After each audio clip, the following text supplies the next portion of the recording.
When I first started to research the ancient symbology behind this global death cult, one of the main aspects that puzzled me was the worship of Saturn, when much of the symbolism pointed towards either sun gods or moon goddess worship. The trinity of Isis, Osiris and their son born of a virgin, Horus, was the Egyptian equivalent of the Babylonian Semiramis and Tammuz, the father and son being fused together in both Tammuz and Nimrod. In India, we have the trinity of Brahma, Vishnu and Shiva. Brahma is said to be the origins of the biblical character Abraham, or A-Brahma, which is a Hindu word meaning creator. So it became a bit swamped in alternative names for the same deities, depending on whether you were living in ancient Egypt, Sumer or Greece. But what about Saturn? Why were these ancient people sacrificing their firstborn sons to Saturn, other names including Moloch and Baal? Why were they so terrified of Saturn that they committed such an horrific act just to keep this demented god satiated? If we search back far enough, it seems Earth once existed as a paradise of sorts. This is perhaps where the imagery of Eden may have come from. This is also known as the Golden Age and the Purple Dawn of Saturn. It seems that the original sin may be coding for the original sun. The original sun to the people of Earth was once Saturn, a sun that held time within its palm. A sun that cast a purple haze over planet Earth, allowing for an abundance of food, stable weather conditions, and most importantly, plenty of life's basic necessities for everyone. So what happened? Why did Saturn abandon the children of Earth? In what would have seemed a fairly rapid change in the sky above them, Earth's people were subjected to great upheavals and natural disasters. These are recorded in many ancient myths, from the Epic of Gilgamesh to the biblical story of Noah. They are telling you the same story, of course. The fear and confusion generated from these events imprinted itself within human DNA, the original trauma-based programming. And the echoes of the fear of this sudden great reset eventually resulted in the Saturn death cult. Then later on, a snake brotherhood who occulted this knowledge for themselves. Today, this death cult lord over our planet, hiding behind the puppets in governments, and in more modern times, mainstream scientism and religion. These bloodlines are terrified of one thing and one thing only: death. The moment they are called to meet their maker, and answer for the things that they have done here on Earth. Today's guest, TroyDMcLachlan, joins me to discuss his book and research into the Saturn death cult. In part 2, the following week, we will also discuss its control system, the Saturn debt cult.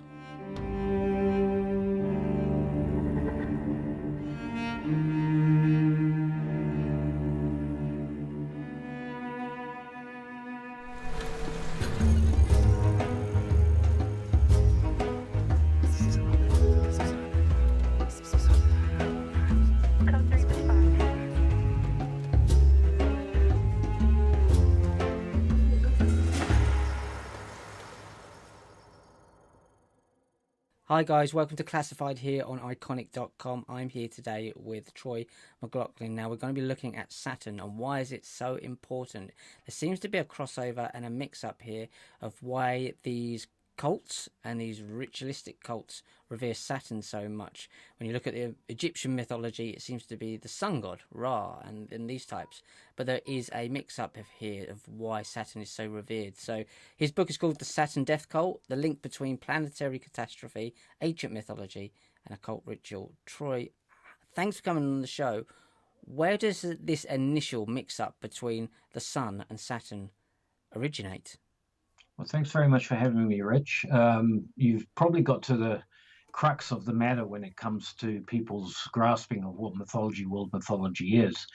And from the perspective that I come from, there has been, due to the predominance of the uniformitarian thinking in modern day science, archaeology, within the academic studies and so on, that with the world supposedly having been as it is, cosmologically, the sun having risen in the east, set in the west since before the advent of humanity and most species, that therefore, when mythology talks of a sun that was worshipped in times gone by as a god, they assume that it is the sun that we see in today's skies.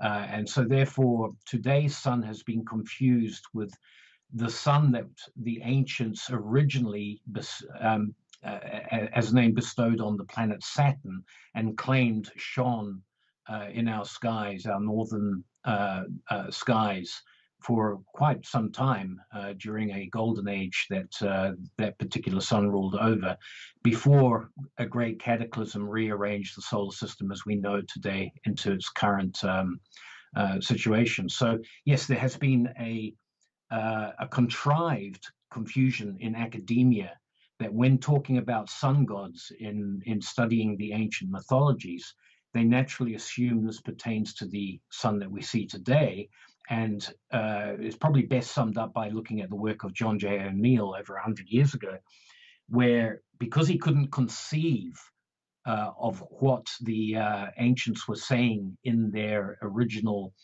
mythologies, that there was a sun that glowed from Earth's celestial north, where the pole star resides today.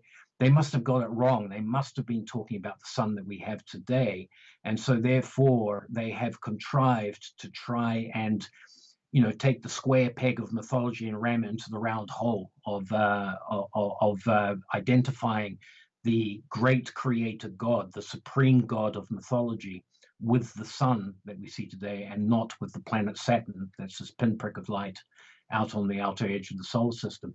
And so what I'll do usually in an interview like this, just to set the stage, I'll often quote a guy called Eduardo Cardone. He's passed away now, but he's one of the greats in terms of this concept of Saturn theory that we'll get to know more of, no doubt, over the interview. But he basically said, and I quote, back in 1978, "The evidence of myth which points to Saturn having once occupied a position above Earth's north polar regions is voluminous. There is not a race on Earth that has not preserved at least one account which states as much. According to this evidence, Saturn occupied a central position in the north celestial regions. It rotated and rotated widely, but other than that, it was immovable." And of course, this concept of an immovable sun sitting where the pole star is what so jarred with modern scientific thinking and its uniformitarian approach that the key to the past is what we see today. And this is where the great confusions, where Ra is associated, the Egyptian god is associated with the sun, and so are so many other creator god archetypes from mythology. It's fascinating as well when you look at what you're saying. There was some sort of Star Wars, I suppose, is the best way to put it. So you mentioned the North there. So would it be right saying when people talk about the Northern Star, they might actually be talking about Saturn without knowing it? Not necessarily mythology. The people who put down the record of mythology, which I believe is the witnessed account by many different cultures of seeing the same thing. So the Saturn archetype, where I use Saturn because in Western thinking and in Western civilization, it is the Roman god Saturn that has come down to us. He's Kronos in Greece, he's Ra in Egypt, but he's Quetzalcoatl in Mesoamerica and various other names all around the world. But every culture has this concept, all right, of a glorious sun before the current sun. That burst into light, gave the world the concept of calculating time, which was the beginning of civilization, because that's how civilizations begin. You must be able to calculate time in order to start the march of civilization. And as a result of every culture having pointed to this, the alchemists have this tradition that the first sun was the planet Saturn, and that it was Earth's best sun, that it glowed beautifully in a time of a great golden age, and was dislodged from that position in the north when during a great deluge or cataclysm known as Doomsday, which in itself is the archetype that is second most important in understanding how humanity has this ingrained on their collective psyche as an experience and how it can be exploited. but Saturn as a planet glowed as a what I consider to have been a brown dwarf star going through a fissioning moment for quite a number of centuries, if not a good 4,000 to 5,000 years, before being finally dislodged from that position. In other words, the relationship between Earth and Saturn having been ripped asunder, and Earth, Venus, and Mars eventually finding a new position in orbit around the current sun that we have. So that's this idea that the planet Saturn was one of the gods. Aristotle is very, very clear on this. That the gods of mythology were stars, and the five naked planets, or the five wandering stars, were the planets. And it literally comes down to this idea that there was a golden age when the sun glowed close to Earth, above its northern regions, in a static position, and when it was dislodged, everything changed so horribly that we have since been hoping to one day return to what was this golden age under Saturn, and ultimately that's what informs the way people have distorted mythology down through the centuries, towards what I consider very distorted understandings of what mythology really was all about, which was the witnessed accounts of the cataclysm of the Earth leaving its relationship with Saturn as its original sun to its current seasonal situation, orbiting round the sun as we see it today. I think some of the confusion that I had, and I don't know if anyone else listens to this, was the terminology of the we heard golden dawn, golden age. It would bring up terms of like the sun, the yellow sun, the golden sun. But actually, the purple is far more important here. Purple Rain by Prince seems symbolic of this completely. There was a purple mist, a haze over the planet at the time. So why have they kind of switched the golden and the purple out? Because that confused me for quite some time. Okay, in a nutshell, what happens is that if you take probably the most well-known mythological account in what you might call the Christian Western civilization, it's the Book of Genesis in the Bible, and it talks about a void, a time when the Spirit of God hovered over the waters, and then there is a moment where the God of the Bible, who is the Spirit of that hovers over the water, says, "Let there be light." And it all kicks off. You get the 6 days of creation and so on. Now, most mythologies also talk about that. And what they're talking about is they are talking about chronologically going back in time. We live in a world now that is a legacy of a doomsday event that shifted Saturn from that position that it held in the north, in the celestial north realms of Earth's skies.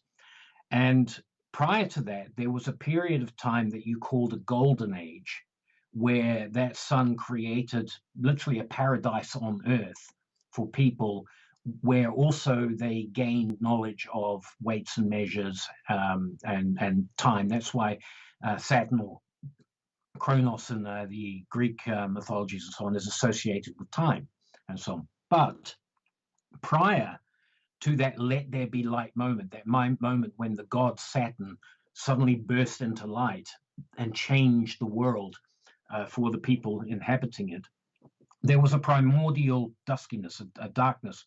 It goes back into an unknown age of time or whatever, but essentially it was a gloomy period that was that spoke of a world that was encased in a permanent duskiness. There was no day light, no night. It was just this gloomy purple dawn world. In electric universe circles, this is often referred to as the purple dawn of creation. It's that void that God hovered over in the Genesis account, and it's there in various forms in all mythologies right around the world. This idea that humanity existed in a primordial state where it was just a uniform temperature, a uniform world, where they lived like the animals. They lived in small groups, and suddenly one day a dull presence of light that had always shone above them in a static position burst into light and kicked off what became in mythology known as the Golden Age. But yeah, that primordial purple dawn takes place, in my reckoning, 12,000 BC and before. So the let there be light moment is roughly around about 12,000 BC. Good 14,000, 10,000 BC. So a good 12,000 years ago. And then you have a golden age for a period of time, which is then supplanted by the age we live in now, where the sun has become dominant in our skies. And again, guys, it's absolutely fascinating. So when we're talking about now, bring it up to date and then go backwards, as you always will, the Great Reset, it feels like they're trying to get us back to that loop. And I suppose you could bring up the Ouroboros in that, going back to that age. So when it moves in, so why do these secret societies and keep this knowledge going? Why is this knowledge so important to them still today? Well, I'll put you in check there, Rich. The secret societies are about as ignorant of the reality of this as anybody else is. They follow a distorted understanding of a lot of these things. Now, you in your last question, and I didn't quite address it. You asked a very important aspect, which is why the color purple. Why is that associated? And that's why in the cosmology that people like me propose in terms of explaining world mythology, the Purple Dawn era is a time when humanity existed on Earth, when Earth was a satellite of a free-floating brown dwarf star that had a cocoon-like electrical field around encapsulating itself and its satellites, including Earth, including Mars at the time, and so on, and that there was this uniform purple light that shone out of it. Now, when that brown star came into contact and was eventually captured by the sun 12,000 years ago, when that event actually took place, the change in the brown dwarf star was one. Think of it like a near nova experience, not a supernova, but it fissioned and it burst out into light, and that cocoon of purple electrical, the electrical field that cocooned the entire system, basically equalized electrically with the sun's own electrical field, and that exposed people on the planet to the greater cosmos. They could see stars now and so on. But at this point in time, the brown dwarf star that had just glowed as a pale disk, with most brown dwarf stars emanate a red and blue spectrum of light, which when mixed creates purple. When it novas, you get that burst of light, that equalization, exposure to the rest of the cosmos, but you see the former brown dwarf star. Yes, it glows like a sun, but not like a yellow sun. And it goes through various permutations. It can look golden. It can actually look purple. It can look red. It can look, on occasion, it can even have that ultraviolet sort of blue-black look. These are all the colors that become associated with the Godhead, the creator God, down through mythology and ultimately into the various interpretations of priesthoods and so on, who have tried to preserve this understanding of what the Saturn creator God was. And we'll get into how that's distorted from ancient times to how we have it today. But the color purple and the color black, the color red, gold, all of these colors that we associate with royalty and with priestly offices and so on like that, are the colors that a brown dwarf star would have undergone during its transformation from being a dormant, not dormant, but a brown dwarf star to a fissioning dwarf star, and then ultimately to burning itself out and becoming the now gas giant planet that it is now, Saturn, at the time. The golden aspect would have been very much a result of the rings that were created around Saturn when it novaed upon being captured by the sun. And I should just point out that this is all based on the capture theory of the solar system, not the accretion disk theory of the solar system, where most planets that orbit the sun have arrived as captured celestial bodies and have not been formed as mainstream science claims from an accretion disk existing around the sun. I mean, that's some deep level knowledge there. I mean, I could ask you what a brown dwarf star is and all these things. There's so many questions, but I want to stick with the purple here, considering the audience that we've got. I mean, so that's still relevant today, as you say, the royals, the blue bloods, the purple bloods, that kind of mixture there. Do these people know this stuff, or as you say before, they think they know this stuff, but they don't really understand it? Well, what I argue in my book is that once the great deluge, the thing that is the cataclysm that is associated with the loss of Atlantis, with the destruction of the Garden of Eden, with this golden age having sort of gone, all right, there is a period of time where the shell-shocked remnants of humanity who had enjoyed an existence where they didn't have to worry about food. They didn't have to worry about where they were going to get their next meal. The golden age can be typified as not only a time when law or weights and measures and time could be calculated, but it was also an age of great discovery by the inhabitants. They used these tools, these weights and measures, to facilitate and basically map the bounds of the earth that they were now in. They started building monuments to help with the mapping out process, to create uniform weights and measures that people could rely on, could work with each other, and so on.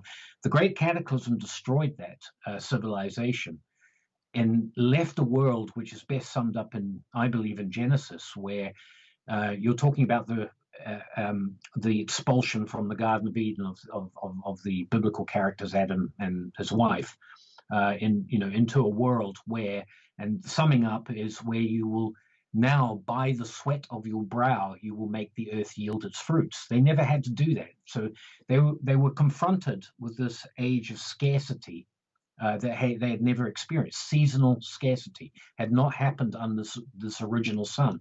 That's why Saturn is revered as a better sun than the current sun that we have when it comes to the alchemist traditions and also a true reading of mythology.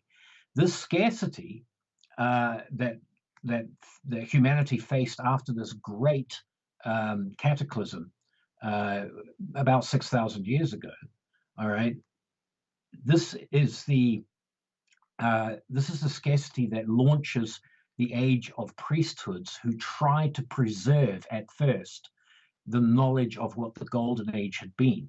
And this is where you get the beginning. Wouldn't it be great to get back to the golden age and such? So we've got to try and preserve the laws and the weights and the measures that came from that time. I believe that this is why the pyramids was built in Egypt, why you've got various other monuments, and why they are all oriented to celestial north. A lot of people don't realize that, but these monuments, most of them, and most of the great old religion, revered religious places, are all oriented in some way to the north.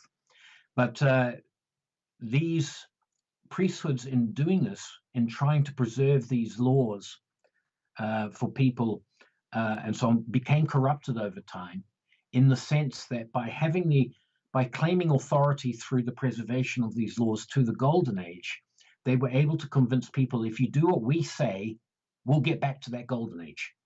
All right. And so their legacy starts off well. It becomes corrupted and ultimately gives way to the Bronze Age, or the Age of Heroism, according to the Ages of Man in the esoteric traditions and so on like that, where the bully boy guys come in and start saying, look, I don't have to live by the sweat of my brow making the earth yield its fruits. I can make you lot do that for me. And so it's the taking over, it's the corruption of these ancient priesthoods that ultimately leads us into this idea that there is an elite that has a monopoly on understanding what the Creator God means to all of us, what we are supposed to do to satisfy that Creator God.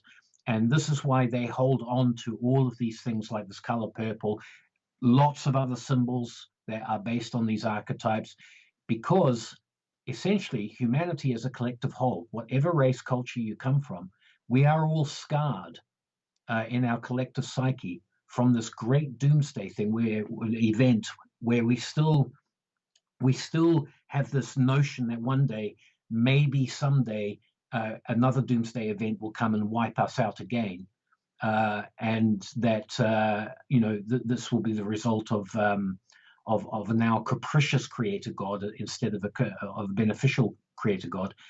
And these priesthoods became so corrupted that they understood that they could use this fear, these deep down archetype that we have on our collective psyche, to manipulate us, to create an elite, a culture of elites that are fed and kowtowed to by the vast majority of us. And virtually every culture on this planet has undergone that process in some way. My book concentrates mainly on the Western experience, but if you go to China, if you go to Mesoamerica, if you go to the Polynesians, if you go to all these different cultures, India and so on, you will find a variation of this cultural phenomenon down through the ages.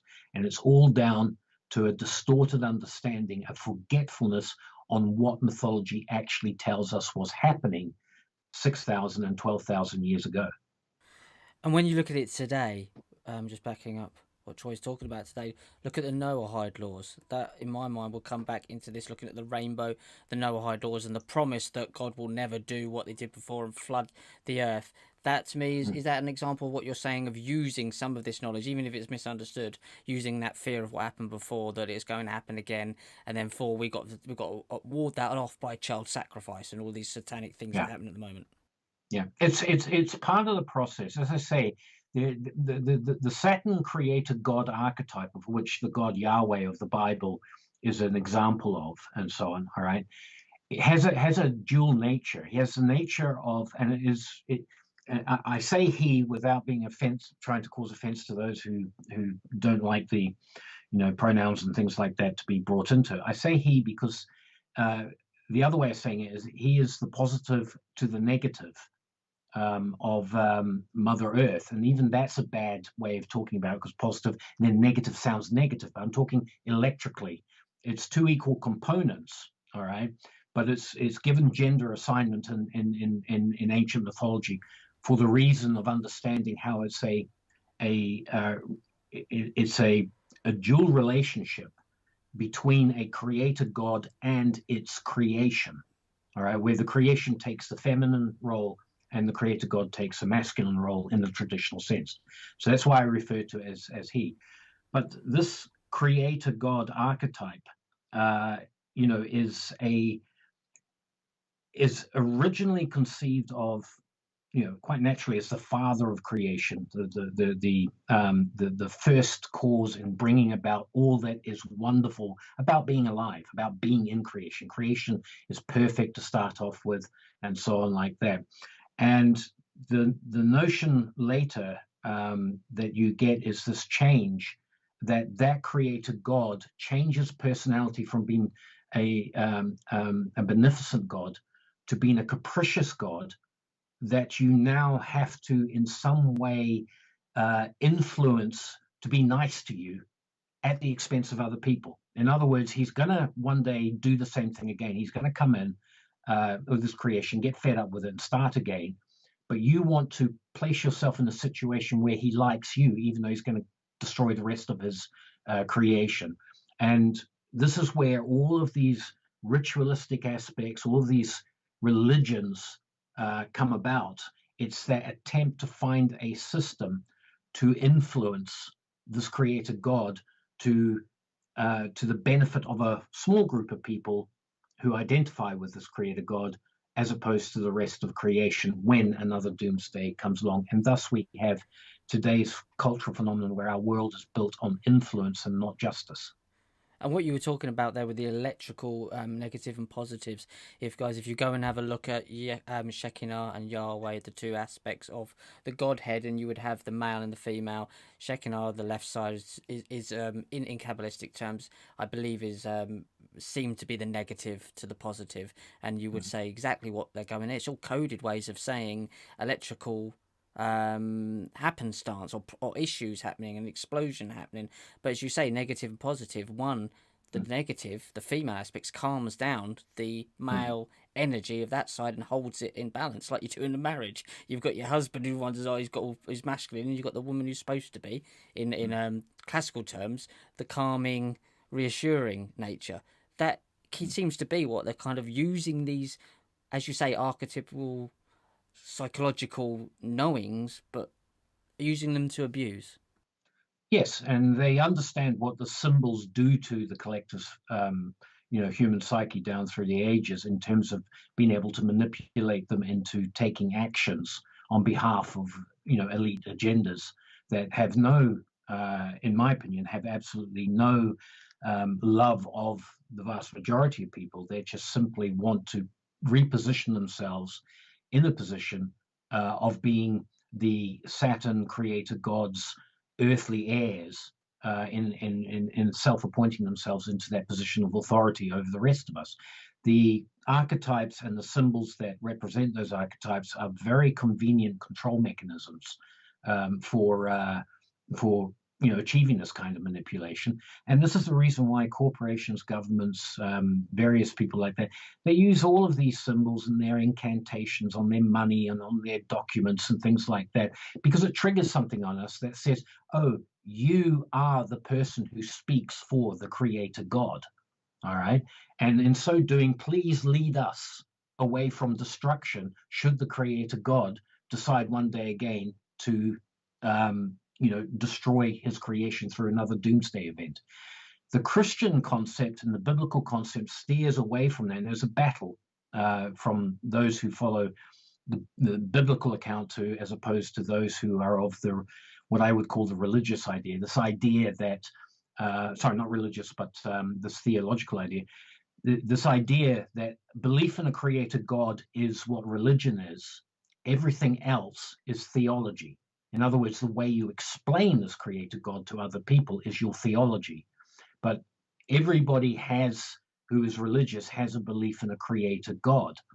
And this is fundamental to understanding how, as a species, we have this ability to be manipulated by those who have knowledge of symbols, not necessarily where the symbols come from, but they know its effect on people, and they have no qualms in using that to their own benefit. What's shocking there is what you've just said is that they have no qualms in using it, but they don't, some of them, many of them, won't really understand it. They just know that it works. If you look at the Abrahamic religions and look at the cube, the Kaaba there, the cross that's crucifix, when it's actually folded up is a cube, and obviously you've got the Teflon, the cube there. They're all satanic or Saturn symbologies. So this three Abrahamic religions seem to be as one, just different theologies. If you said these people might have an idea that they work, but do you believe there's a level where they actually understand that it's all manipulation and none of it's really real? I suppose that's a bad way of putting it, but none of it's authentic anyway. It's just a way of manipulating people. I think that that's very much the modern, in terms of this cultural Saturn death cult cultural phenomenon that I write about, and how it manifests in the world today. Yeah, these people, they have ceased believing in a being creator God, if you know what I mean, in terms of that. Even in terms of the Great Demerge, which is often associated with the satanic dualistic idea of God versus Satan and a battle of the cosmic ages and so on. All they're interested in is the authority that these archetypes bring to them if they can manipulate those archetypes in other people. So this is why the book was written. It's rather grandiose. It's never going to be widely accepted around the world because of its cosmology and so on like that. But my essential reason for writing the book is to try and educate people so that when they are confronted by symbols and uses of archetypes trying to manipulate them, they can see through the process, and it frees them from that psychological prison that these archetypes and symbols in their distorted form have placed us all in. They in other words, education as to why these symbols exist, why these archetypes are there, is the greatest defense to being manipulated, both as an individual and also as a collective group, whatever that be, a nation, a tribe, a race, whatever it might be. I suppose what's scary for people there then is that if they give it a this is real, this really happened, physical people, if that really happened, Yahweh was a real person, and all of these things will really happen. In that there's some control there, there is a God there, there is something there. But the real scary thing, I think, for people then would understand that this is talking about the shifting of planetary bodies and something that happened physically in the world, but not God's. Is that they don't? No one really does understand what are we doing here, like what's going on. And I suppose it takes that away from them. The argument that sort of in response to that is the idea of the manifestation of God as opposed to the manifestation of God's timing, God's plan. All right. So in Satan Death Cult, I take some time to explain the Hebrew concept of the ancient Hebrew, which in the ancient Hebrew concepts are based on what I call the Melchizedek priesthoods, which are one of those priesthoods that emerged after the Great Cataclysm, after the fall of Eden, the days of Eden, the Golden Age, and so on. This Melchizedek priesthood and so on, rather than the idea that the planets were a manifestation of the being of God, all right, as you see in some of the mythologies. And deification becomes almost a process of anthropomorphization of the of the god itself, and that's why most Greek mythology is portrayed as like psychodramas between individuals and things like that. The Hebrew concept is that what the ancients saw in the ancient skies that was so frightening, so different to what we see now, was merely the planned the planned timing of the creator God from behind the scenes in maneuvering these great celestial bodies to achieve what was in that plan. All right. And of course, then you get into the whole scope as to what is the Bible idea all about? How is that God? Why did that God do that to, lead us down to where you have Judaism, Christianity and Islam as a result of that idea? That's the biblical concept, all right? But the idea that mythology largely portrays is that the planets acted in godlike ways and were thus worshipped as gods, okay? If you consider mythology that way, where the gods are synonymous with the planets to which the planets are named after. Saturn is named after the god Saturn, and so on. If you look at mythology that way, what you see is a record of events that were perceived as godlike at the time, and so on, and that record, that mythology is largely a warning to future generations. It could happen again. In other words, the current solar system we have really has only been stable, according to this theory, since about 500 BC. That's 2,500 years only of stability.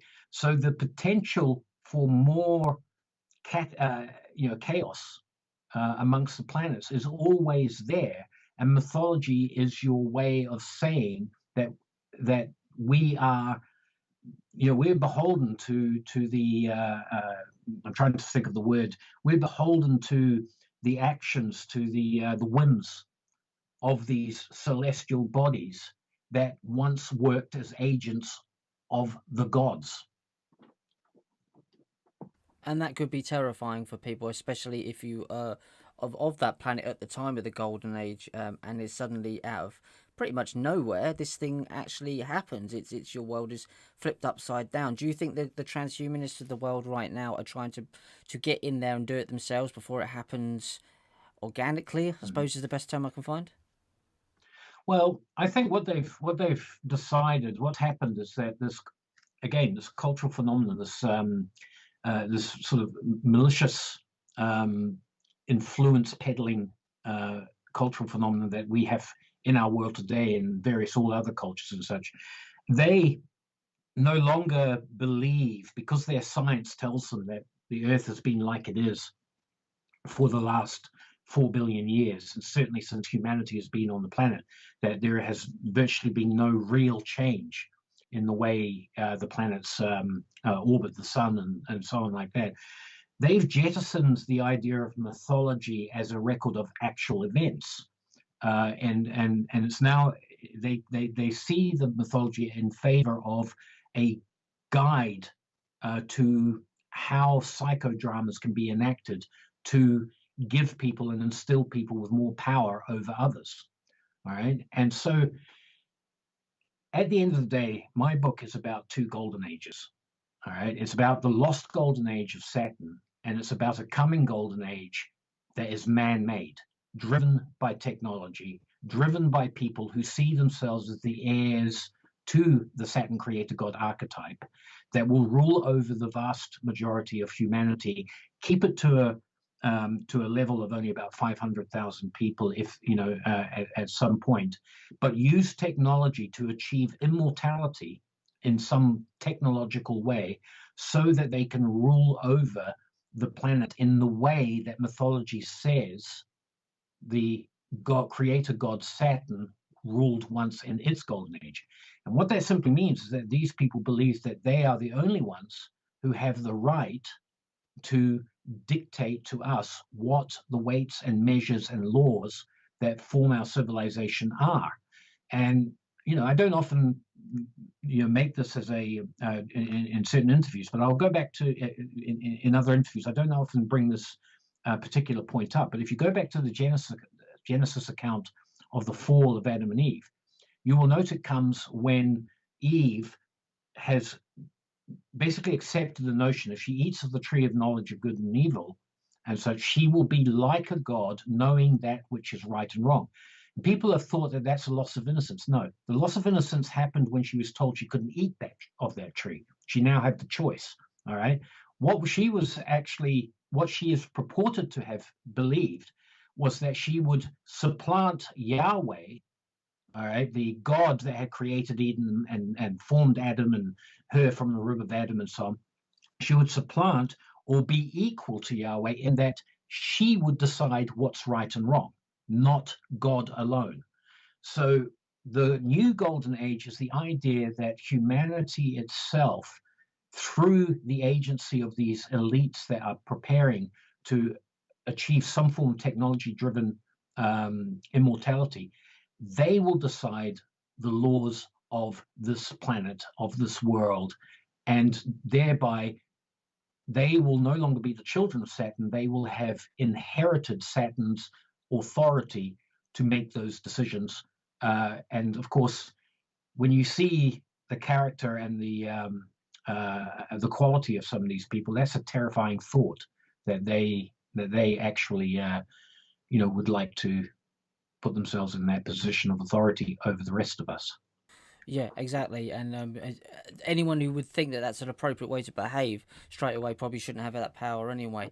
We had a situation last week where David Icke was speaking to Alex Jones on X, on Spaces, and it does sound like, and I still believe this was Elon Musk who called in and was pretending to be someone else, and it clearly, to me, was. And the way he was talking was to David almost like David was a child, being that David's 40 years older than this young man. What makes them believe that they have the right to do this?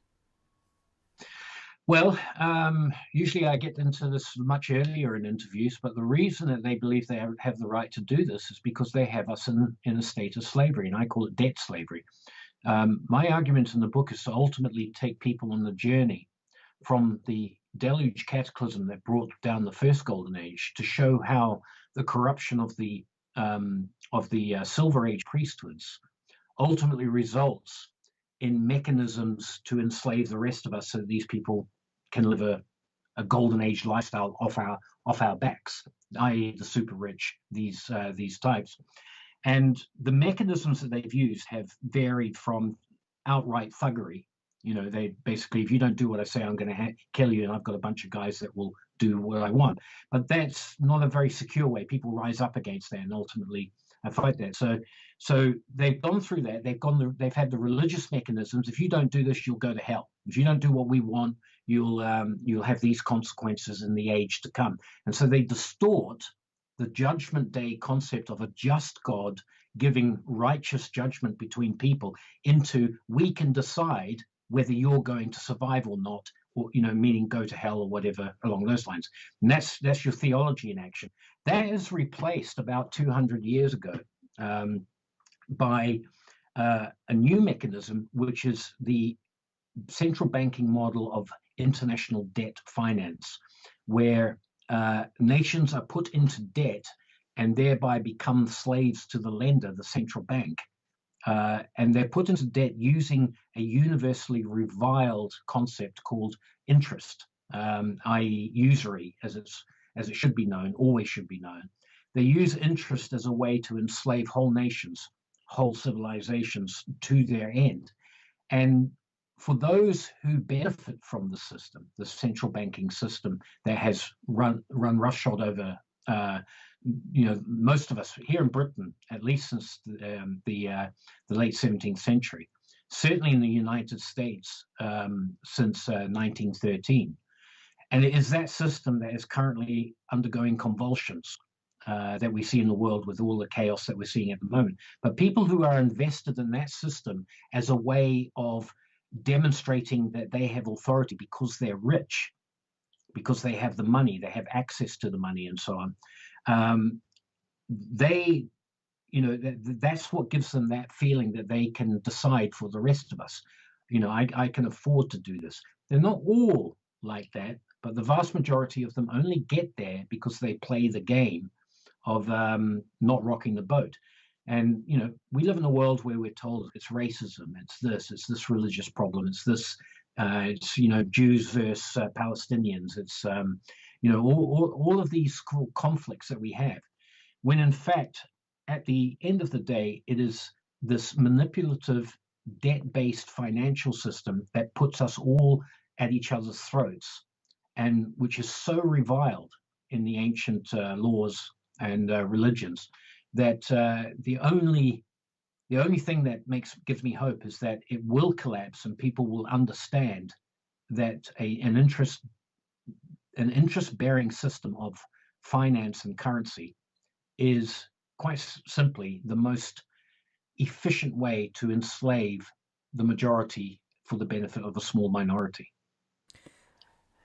I think there's this question I want to ask you towards the end, because these people clearly, like, no one does, and I don't believe there's a single human being here that knows really what we're doing here and where we should be going and what any of this is about.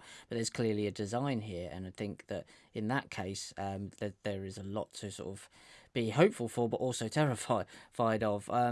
But these guys seem to think they don't know, though, do they? They don't actually know. So when they go to bed at night, and you're an Elon Musk and you go to bed at night, and no matter how mad you've turned through the decades, part of you knows that you don't know. And there's a Wizard of Oz kind of feeling of behind the curtain pulling all the levers here, because they don't know any more than you and I, do they? No.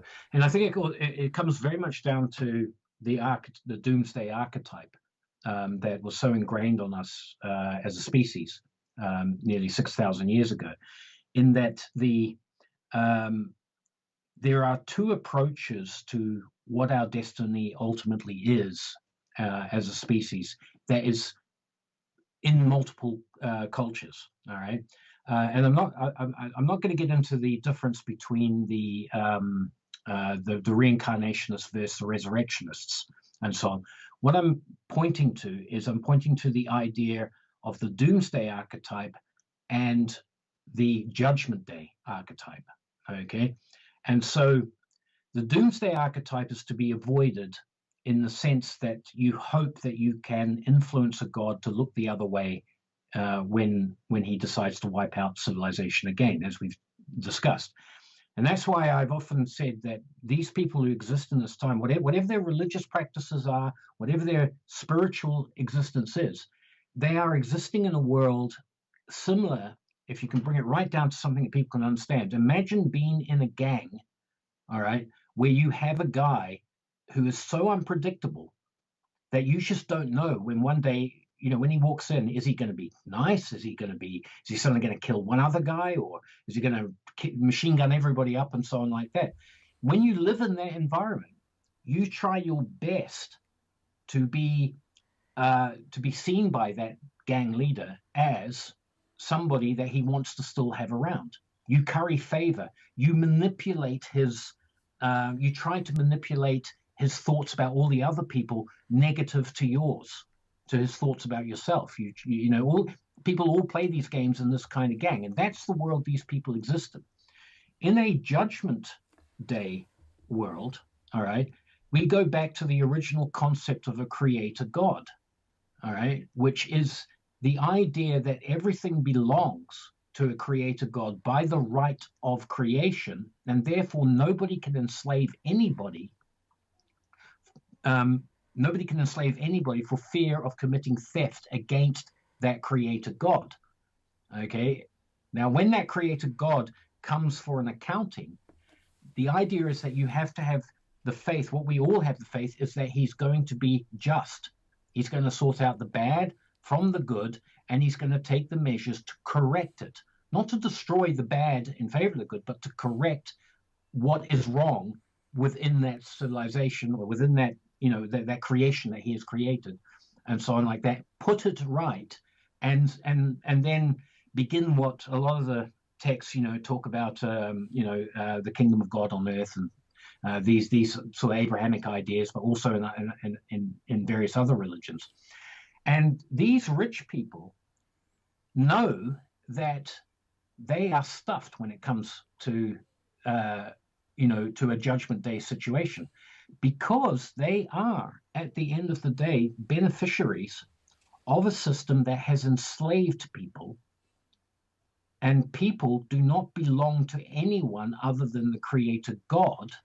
So unless the creator God actually sells those people into slavery, you have no right. You're committing theft, and you will be judged on that level. And it's the greatest bulwark against slavery that has ever been conceived. Even if you do not believe in the creator God, just its archetype alone protects you from slavery by other people, from people enslaving you, because effectively you can point that they are committing theft against whoever it is that owns the whole of creation. And that is a protection. That is what the original silver priesthoods attempted to preserve, I believe, from the Golden Age, but has been distorted in the sense that these people now propagate concepts where we speak for God, therefore we can enslave you in the name of God. Does that sound familiar? That's literally the story of Western civilization since the end of the Roman Empire. Well, really, the Roman Empire included.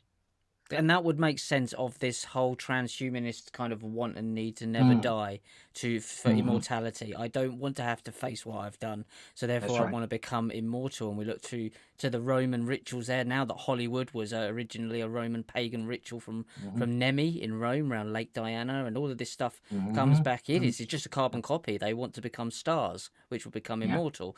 So this immortality bit is a way of them not having to face up to what they've done or doing. But again, what in terms of the death cult, using the title, the Saturn Death Cult, it seems to be their greatest fear is death. Yeah, so it's a kind of almost a misnomer. Their death cult is a fear of death and a desire to cheat death and thereby judgment, and so and the way that they believe that can be done is, it goes back to this idea: if only I can create enough influence with that which controls life and death, which is the old Saturn symbol of the creator God with a scythe, which becomes the Grim Reaper, and so on down through the symbolism, the being cut down and harvested and so on like that. If I can influence that God, to cheat death, then I'm going to do that, and that's why I need lots of money. That's why I need to manipulate and monopolize the creative, productive capacity of the whole human race for my benefit. I have to find ways that everybody works in such a way that I benefit to follow this idea of, cheating death. So yes, a Saturn, it's counterintuitive, but a death cult of that nature, the common definition of a death cult is an obsession with death. But for many people involved in death cults, it is actually the obsession with cheating death and so on. And this is why we get into some of the more hideous aspects, why we find out that from Canaanite days, from the days of Carthage and so on, human sacrifice was such a massive part of all this, because they were trying to develop mechanisms to cheat death.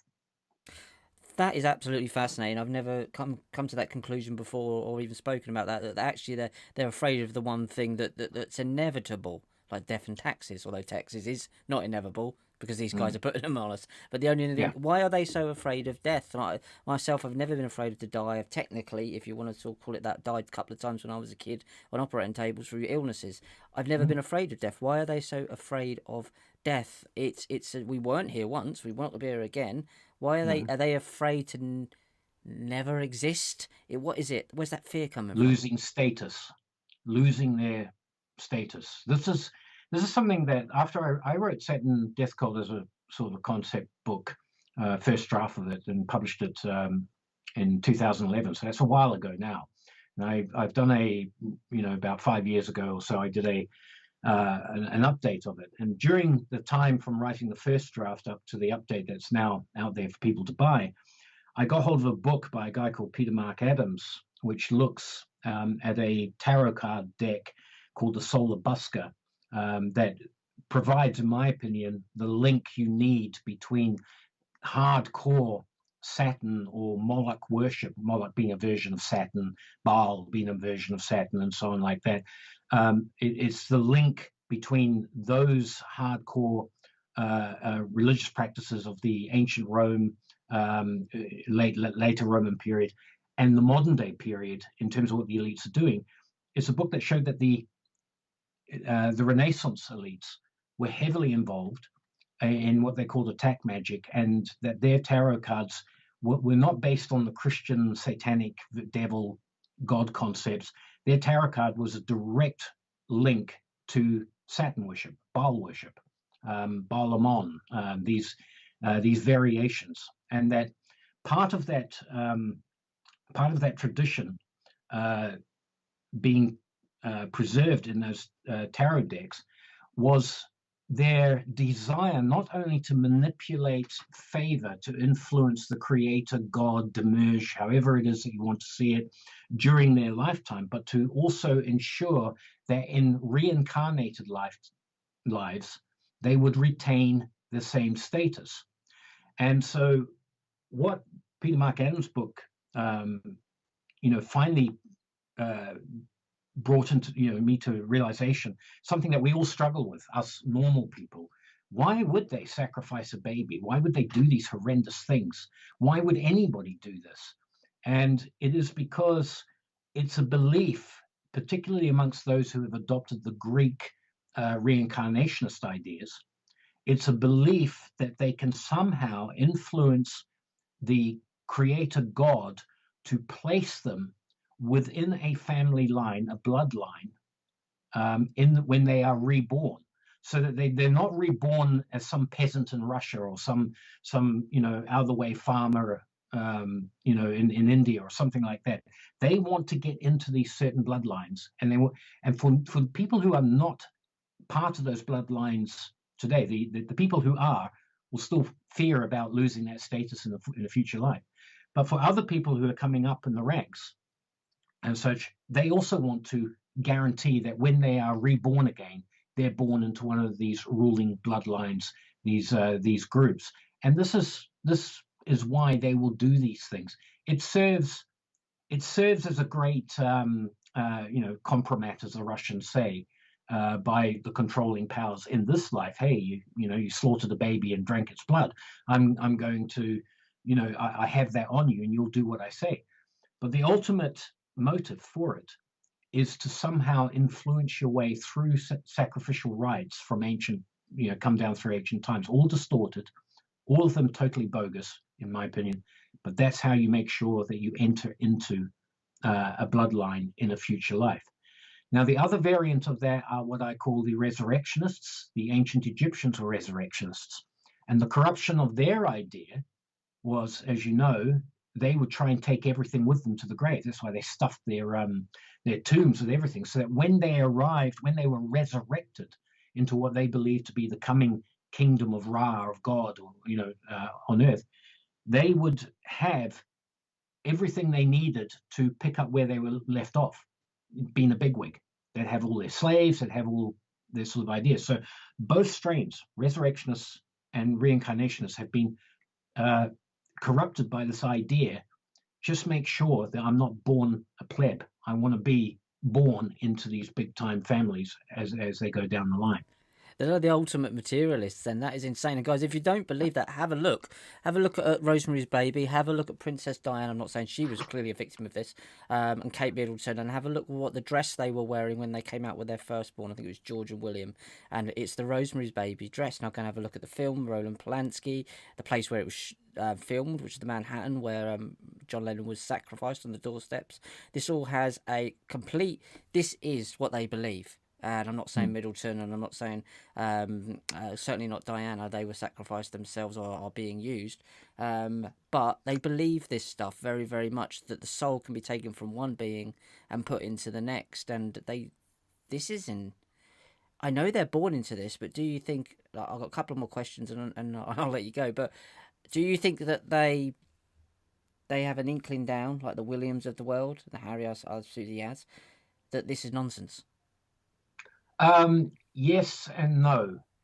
For the simple thing that you brought up before, it actually works on a material level in terms of the power they have today and such, and engaging in these activities consolidates the power within that group that practice this idea, because they're all in the same club.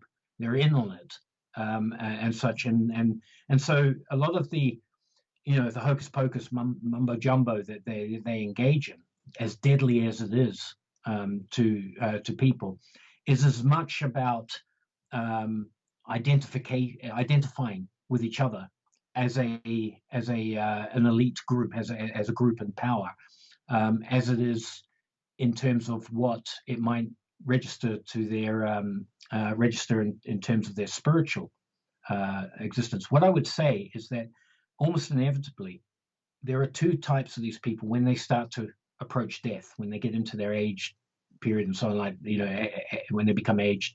And that is that there are those who are vile to the last, who don't care, just simply enjoy what they have, and have taken on a kind of a Marquis de Sade meets Aleister Crowley type existence, where exploitation is to be enjoyed while you can still do it. Then you get the other types, and it's a mixture of the two, but you get the other types who start worrying about their legacy. They start wanting to, again, influence us. Oh, he wasn't such a bad guy. Look how much he gave, for the arts. Look at the philanthropy that he did, and all this sort of stuff. Okay, this is one of their ways of trying to indemnify themselves. By being able to, if they are resurrected, if they are born into another life, they can point to that. That's the thinking. I wasn't a bad guy. I was really just doing the whole thing. Now, they believe, if there is one thing that they do believe, whether it is from a religious point of view, which is purely a secular point of view, they believe that they are in service of creation, the planet, and that humanity is a virus that needs to be controlled, if not eliminated, from that creation and planet, and that they are the people who have been designated by the Creator God to ensure that his creation does not suffer some sort of catastrophe as a result of human activity on the planet. And so now we are in that age where nearly 5,000, at least 3,500 years of civilization has been building up, and these people are big believers in numbers and the way calendars work and so on, where the whole of civilization, they will point to it as one gigantic ritual, all right, leading up to a final sacrifice in order to purify a world to receive its new rulers who will rule over a man-made, technology-driven golden age. And that's why they want to bring us down to 500 million. And in their opinion, the whole of history has been building up as a ritual to that time, to this time. That's the way they view it. War and genocide and famine and starvation being the ultimate form of sacrifice on a global scale. And you only need to look to the Georgia Guidestones that were probably knocked down, so they didn't want the evidence to exist recently, and look to the 600,000 points of light of the Kabbalists who will apparently survive in resurrection and all of this nonsense. And look for The First Global Revolution as a book by the Club of Rome. They say in it openly, tell you, and it's the greatest threat to humanity is humanity itself. They're telling you that it's a death cult in one way because they're scared of death, but it's also a suicide cult as well. Troy, last question then, before, and we're going to come back and do a second part of this, because exactly, Sure. we're barely scratching the surface, because this is fascinating for me. What do you believe we're here and what we're doing, of all that you've known and all that you've seen and all that you know about the planets, and the fact is that, what do you believe that this is all about?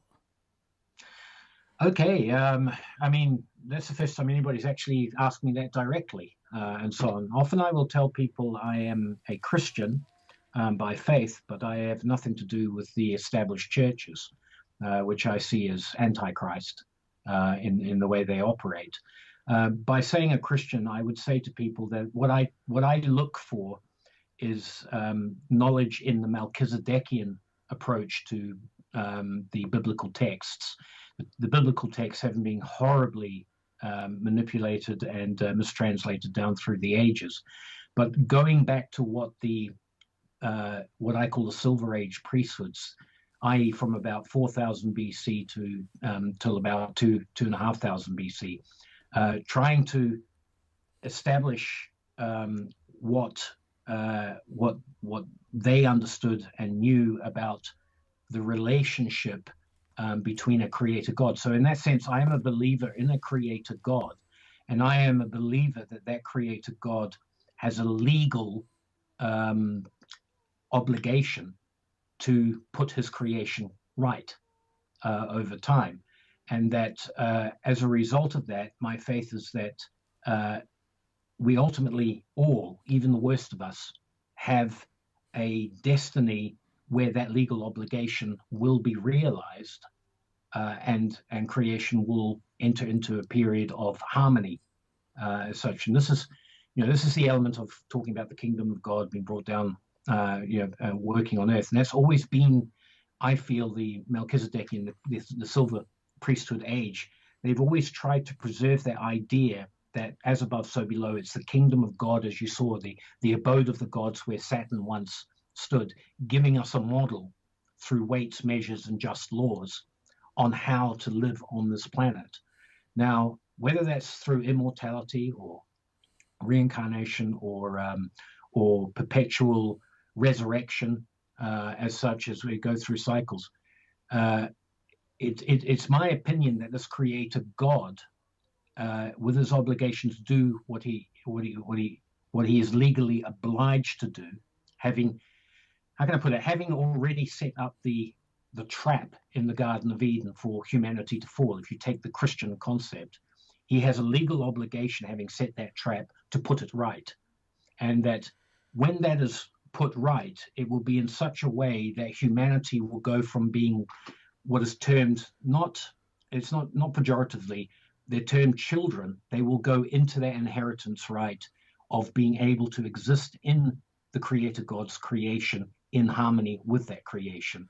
And the experiences that we've all undergone during the period of the fall. So the plan of God was that we would experience the futility of being against God and doing things that were not harmonious with his creation, to understanding, having an actual understanding that puts us on a level where we come into agreement with God on how, or the creator God, on how